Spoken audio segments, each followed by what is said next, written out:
Because it's not your environment, it's not other people that make you who you are. You make you who you are.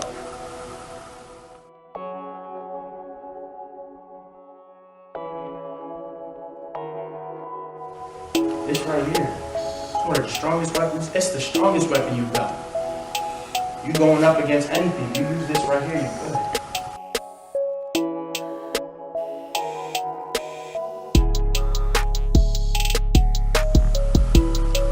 How well do you train your mind? That's the culture. It's all adding up now. So I want to take you guys through my tattoos.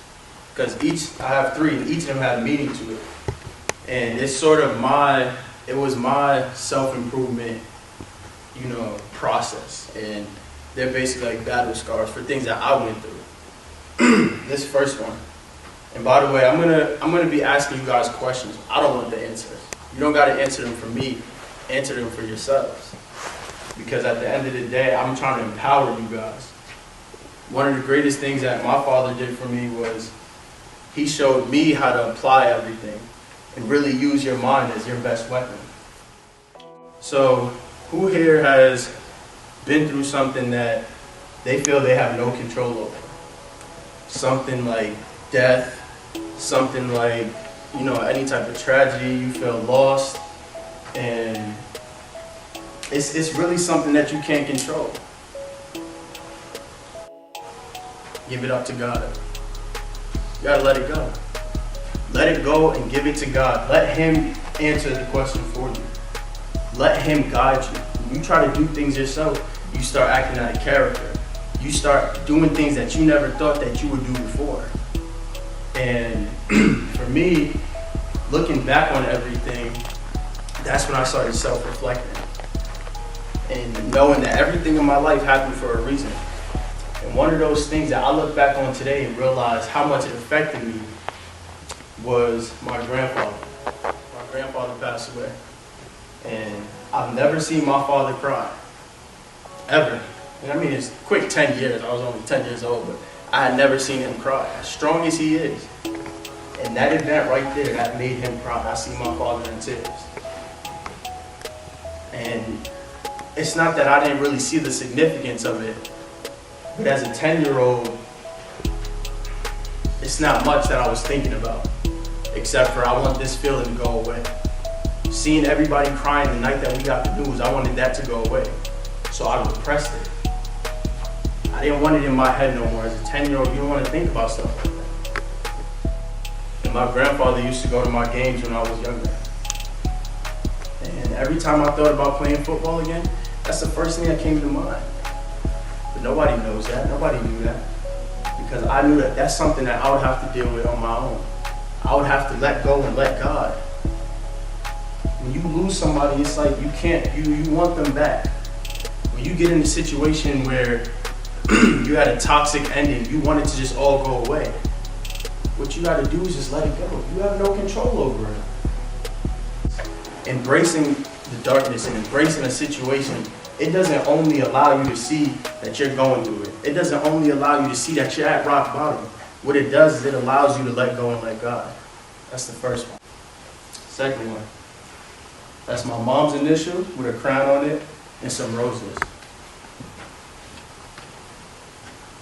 My mother, she's a lot of soft loving, right?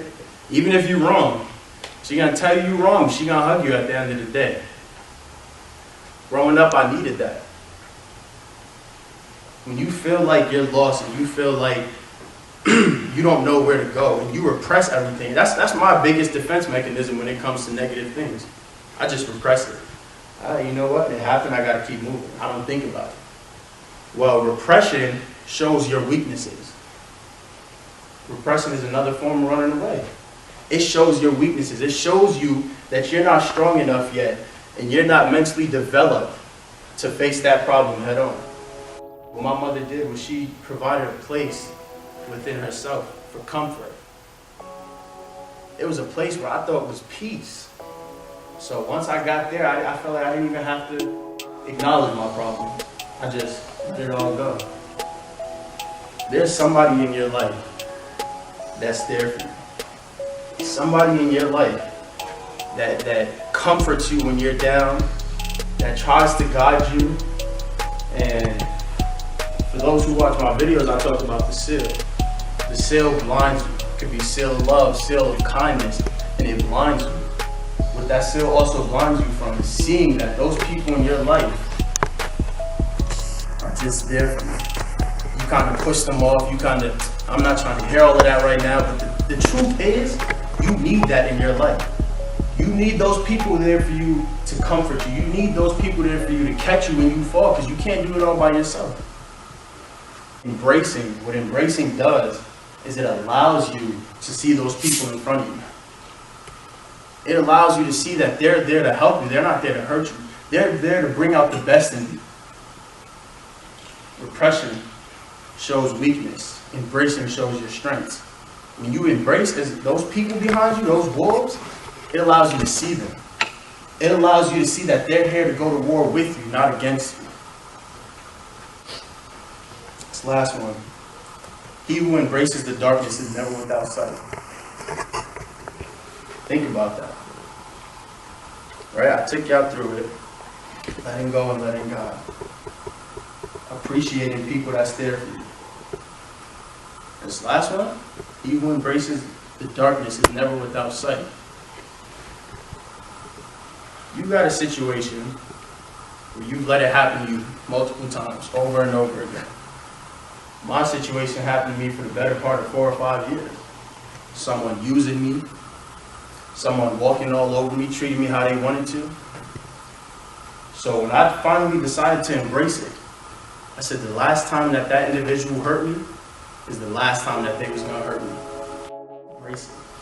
Because once you embrace it, you start to accept the challenge of getting better. You start to accept the fact that no, you're not perfect, but who is? You're not perfect. Like anybody in this room isn't. So why should you have to hold yourself on a type of pedestal where I have to be perfect? Embrace the darkness. Let it become one with you. So when it happens again, you brushing it off like nothing even happened. So real quick, before I wrap it up, I ain't talk the whole time I was speaking. I need y'all to all talk for me one time. I need y'all to say this.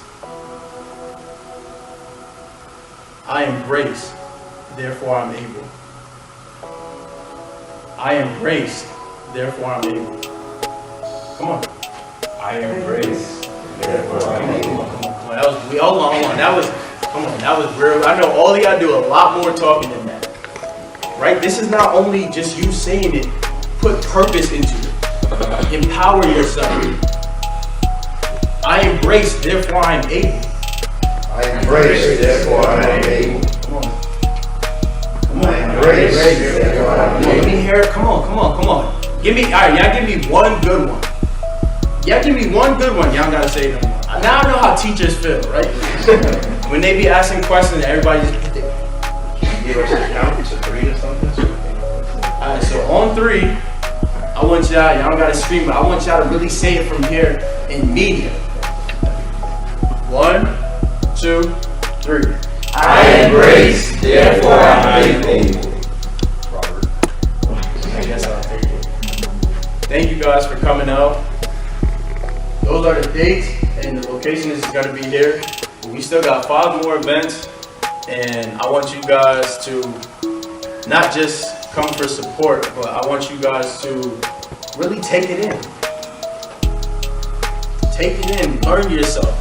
Take this next week to just figure out who you are. Work on yourself. Give everybody else a break for a minute and just face your problem. Thank you guys for coming out, and we're gonna introduce my man Caleb.